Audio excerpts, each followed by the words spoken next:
Will you tell Fanta your take on the NBA? Yeah, it stinks. Fanta, just so you know, and we're going to get to John Fanta here, NBC Sports Cleveland's own. The NBA's finally jumped the shark, John. I'd love his thoughts on it. It's unwatchable. The pace is ridiculous. Too many three-pointers, and nobody plays hard on any given night. And you don't know who's going to play on any given night. You can't even trust the two best teams in the NBA on any given night to have a good night. Even those games stink. John, what say you? Well, look, I think that the league has the issue with the availability of players, and I can understand where you're coming from there. I would say that, the Thunder had gotten off to, this is non-Cleveland related, but the Thunder had gotten off to that 25-1 start, and the loss that they took to the Spurs, which was in the NBA Cup, which is a different level of discussion, but watching that game, that was a really well-played, fantastic basketball game between Wemby and San Antonio, who I think is a really intriguing team in the league, and Oklahoma City, who's this giant and could be the next wave of a dynasty in the league. I think when we see these players and when we see the marquee teams play, the quality is fantastic. It can deliver, and there's never been more offensively gifted. Like basketball in general, the offensive side of the ball is just favored. There's an advantage to it everywhere you look. Do I think that the league has some issues? I think the league has actually gotten a little bit better than in previous. John, you put Nick to sleep, unfortunately. I get it. If you disagree, you disagree. I watch the NBA. The game stinks, John. Just admit it. Yeah. Compare it to 10 years ago. Yeah, the Christmas Day slate in the NBA is better than the Christmas Day slate in the NFL. And yet more people are going to watch the NFL. They will. No, they will, and I get that. Football is king. But the quality of play in the NFL has struggled this year. And it's still better than the quality of play in the NBA. Yeah, but that's not the art. You asked me. You asked me about the NBA. I'm not saying that I mean, if you guys came out and said which one are you going to be watching? I mean, I'll be watching both. But I think I'm intrigued. I'm a hoop head, so I'm intrigued to watch the Spurs and Thunder play twice in the next 3 nights because I think that's going to be. I think that will be the league's rivalry for years to come. Ultimately, I mean, obviously in Cleveland things have not gone well to this point, and it's been tough to watch. But look, the NFL's king. Like there's no second debate for that. If you want to start saying that you like baseball more than the NBA because every night who's playing, who's pitching, all that, and that's your argument, I get it. I think the NBA has a regular season thing that they got to figure through. The NBA playoffs, though, are still very, very good. Yeah, I think that's what makes it so interesting, though, is that like the NFL slate is just a nothing burger, and people are choosing Max Brosmer over Kevin Durant versus LeBron, and that's an interesting. Yeah. It's an interesting place for the NBA, and I do feel like they haven't lost me in the regular season, but it is an interesting spot when someone like Nick, who does like the NBA, likes the NBA playoffs, is just out on the NBA regular season right now. Right. I would say this though. Do you guys think that there will ever be, and my answer is contrarian here to the question, so I'm not leaning a certain way, I'm just telling you guys. Do you think that there's a world where the NFL 5 out of the 7 nights or 6 out of the 7 nights of the week is a bad thing? Or no? Oh, yeah, definitely. You can have too much, yes. I disagree. So I think you could split. I'm going to tell you right now, that's going to happen. Like, I would almost guarantee that. You heard it from me first. The National Football League within the next 4 or 5 years will have a game on 6 out of 7 nights. It's going to happen. John, I'll go even one step further. I've said previously, and I still believe this, you could expand the league to 40 games or 40 teams, split the league in 2, and have a fall and a spring league. And the NFL wouldn't miss. It would continue to grow in popularity. It'd be a year-round thing. I think the problem, John, is that once you realize you can miss a game and the world keeps spinning, I think that's a big problem for the NFL. And I think when you expand out to that many games, the way that they've done in moving now to 17, and they're going to get to 18, and they're probably up by 20 by the time this whole thing is done, and then you also put it on 6 or 7 days a week. The idea that you can miss a game and life moves on is not a good thing for the NFL or an NFL fan to realize. Yeah, and maybe this is the very point with the NBA. If you go down to 56 games You go down to 45 games. I mean, I don't know what that looks like. But I do know if you decrease the games, you've just increased the need, the urgency, the level that your regular season needs to hit. Because at the end of the day, you cut the games by 40%, and all of a sudden, I got 40% less games that I can miss or that I can take a night off. And now I got to play because if I don't, we're going to miss the playoffs. So maybe there is an element to that. Baseball seems to have fought through that. Like, I do think within this argument, you got to give baseball credit because I think the pitch clock has helped enormously. I think it capitalizes during the dead summer window very nicely. It becomes a soundtrack to our summer. And I think the league, I mean, as I say all these things, the league is going to have a lockout after this season in all likelihood. It seems like it's inevitable, which is just classic baseball. But, yeah, I mean, maybe that's just it. You never want your sport to have dilution. You never want to look at your sport and say, this does not matter. This game ultimately doesn't really matter. And that the NFL just has to be careful with their business model because here's the thing. Netflix is going to want a regular season night, right? NBC would take multiple regular season nights. Disney would take multiple. Anybody would. So it's going to be interesting to see how that plays out. John, we've got 5 starts in for Shedeur Sanders, 2 starts to go. Do you lean closer to him being the favorite for the starting job heading into 2026 or the 2026 offseason, or do you lean closer to him being off the table as a potential starter in 2026? No, I'm on the table. I mean, he has to earn the job. And forgive me, guys, I'm in downtown Newark getting ready for a Big East game tonight. Oh yeah, back at the alma mater. Congratulations on the call. It's got to be a whirlwind moment for you. Yeah, big game. Two guys that were invited to my wedding, playing each other. So personal elements of the game. I think I'm on the table with Shedeur Sanders being in the mix to start for the Browns on August 1st. I don't think he's the starter for this team. I think it's going to be whoever the new coach is. And whatever the new regime is, they're going to say, look, he showed us something. He did some good things. We've brought in a veteran, or we've made this signing. We're going to name a starter after 2 weeks. I don't think that and I don't blame Shedeur for the Browns' issues. And, there's a lot more to be blamed than Shedeur Sanders as to why the team continues to lose Sunday after Sunday.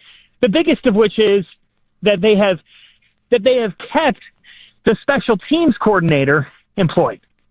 So I just can't understand that for the life of me. But I think it's on the table, guys. It should be on the table.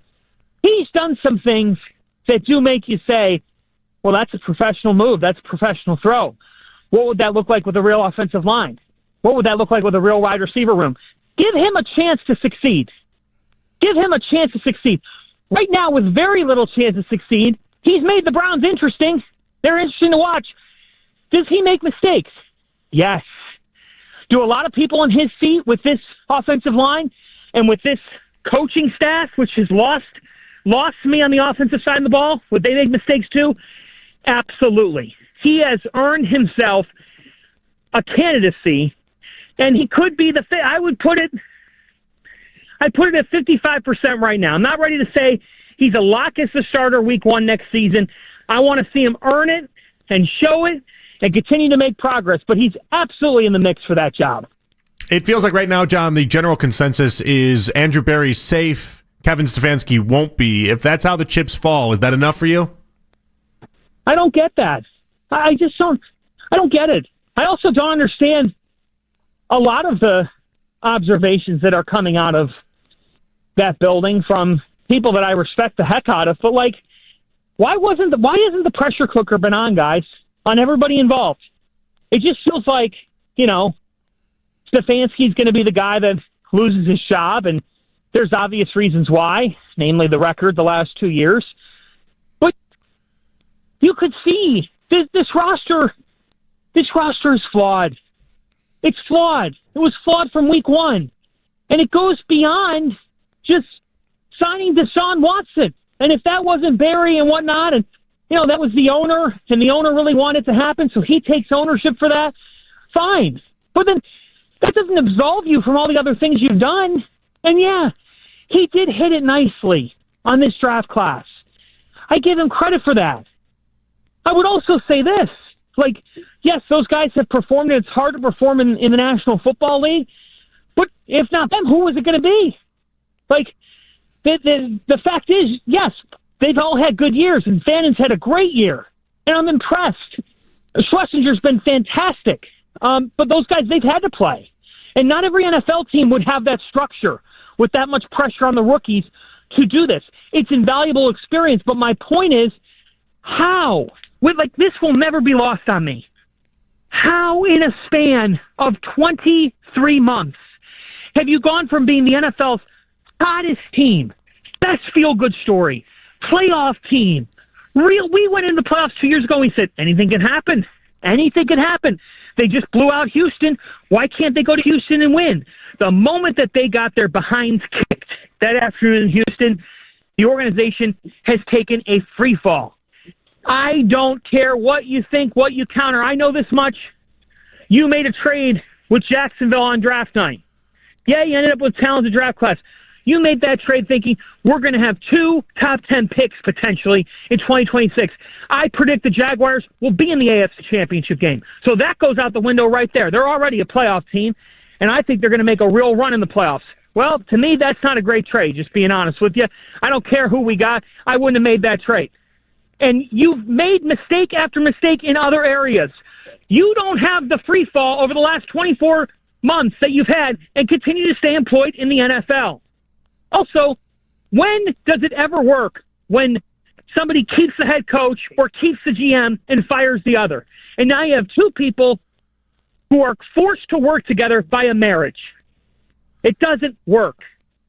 They need to reset the whole thing. And they probably won't do it, but that's what I think needs to happen. I think the Jags stink. I think they'll be one and done in the playoffs, and I think whether that's the 32nd pick or the 20th pick, I still think that's a successful trade. Well, if you're one and done in the playoffs, then it's going to be 20 to 24th, right? Yeah.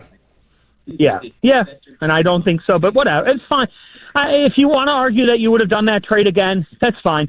But you both know when they made that trade, we were thinking, oh my gosh, they could have 2 of the top 8 picks in the draft, right? Right or wrong? Well, yeah, but the point is, you still have an extra first rounder, which is pretty invaluable if you have a talent deficiency, yes? It's still a good trade. And you got Quinshawn out of it, too. You did get Quinshawn Judkins out of it, and he's been great. And this rookie class has been terrific. You do not want to fight me today, and I want to fight John. We've been jonesing for a fight, John. So you would keep the GF? I don't know. No, I wouldn't. I said I'd fire him a long time ago. I agree with you on that premise for sure. So we're not fighting. Well, this wasn't my fight. I just inserted myself. I just thought the Jacksonville trade was a good trade still.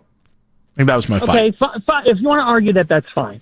And I'll concede on that. But I'm not conceding on, it's just, there's no other team that would have this record the last 2 years. And you would say, that side of the building, they're doing a nice job. We're going to keep them around a little bit. Okay. How many coaches did you invite to your wedding? College basketball coaches were the ones that were invited because that's where I'm most closely aligned with. I would say I invited 8 coaches. How many attended and who gave the best gift? 4. That's a good ratio. You got 4 college coaches to go. That's a good ratio. That's the phantom pull right there. That's pretty good. No. I did only because you asked.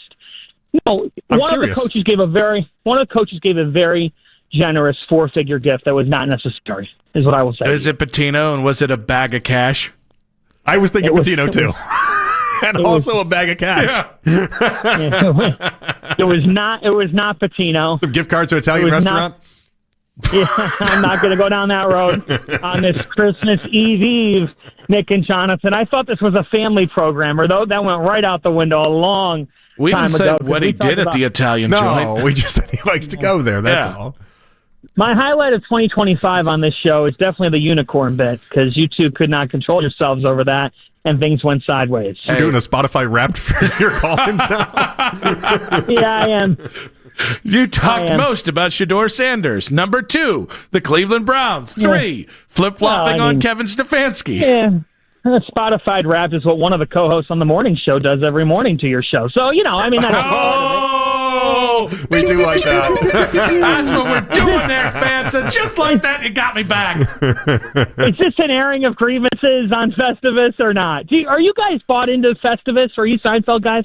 Like Seinfeld, think the Festivus thing in sports talk is massively overplayed. Yeah, I agree. Oh, okay. So that goes down the drain there. No, I think to put closure on this, you can't possess the track record that the people in that building have said and say that to the reporter out there. I'm just saying, I'm not saying that I don't trust they have good sources or whatnot, but I sometimes read when people are like, yes, this person is more than safe or really safe. You two know this. You're not safe until we've gotten through Tuesday after the regular season ends. If we get through Tuesday and then whoever was employed still has their job, then I would probably say, all right, well, that probably means that they are going to, be staying put with the organization. So I don't think anyone is safe. I think that they're going to have to take a hard look in the mirror of where they want to go trajectory-wise. But I think it's time for a total reset of this org. You talking about 92 through the Fan or the Browns? Oh, no. The Browns. I love 92 through the Fan. 92 through the Fan is outstanding. Good save. No, Good the save. Browns. That's not going to make Barrett Sports Media. Good call. No, it will not make Barrett Sports Media. They're too busy judging everybody and how they sign off their radio shows. Hopefully the hotkey of you guys are special will live up to its billing in 2026 as well. John, you're special, buddy. We appreciate you. Thank you, John. You guys are too. Merry Christmas, Cleveland. Have a wonderful holiday, and maybe the Cavs will bring us a win despite Nick Wilson sleeping through it. Merry Christmas, John Fanta.